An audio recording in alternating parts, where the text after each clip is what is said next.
Честите промени на времето и големите разлики на температурите може негативно да влијаат кај дел од земјоделските култури. Од почетокот на мерењата на температурите во Македонија, за прв пат се забележува толку висока температура за овој период. Можен ли е температурен шок кој што може да ги оштети прелажаните дрвја што веќе се расцветани? Луѓето кои што се занимаваат со земјоделство велат дека врнежите од дожд би биле добри, но наглата промена на температурата може да им направи штети. Во секој случај тоа не е во ред, се случуваат предвремено цутење на болката, попките значи веќе се развија, се отвораат и ниската температура ќе им наштети. Да, знае да направи проблем во цветањето, а ова година се уште нема проблем направено, а знае да направи. Општо глобалното затоплување имат проблеми со цветањето, па секако ако имат мразеви, секако дека ќе имат помала количина. Има влијание бидејќи пчеларството е под,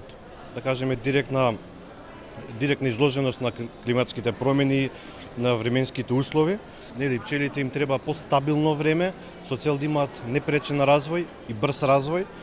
И кога денеска имаме температура некој степен под 30, од управата за хидрометеоролошки работи со најава за слободен пат на живата во термометарот за следните денови. Според нивните прогнози се очекува од вторник на повисоките места да врне снег. Генерално во деновите пред нас низ Македонија ќе биде променливо облачно и нестабилно со локален пораен дожд и грмежи. Наместа процесите ќе бидат поинтензивни во форма на краткотрајно невреме, ќе дува умерен во западните делови повремено засилен ветер од западен правец. Што се однесува за температурите за неделата пред нас, минималните ќе се движат од -9 до 8, додека пак дневните во интервал од 2 до 21 степен Целзиусов. Најладно ноќе ќе биде во четврток, додека пак најтопло преку ден ќе биде утре.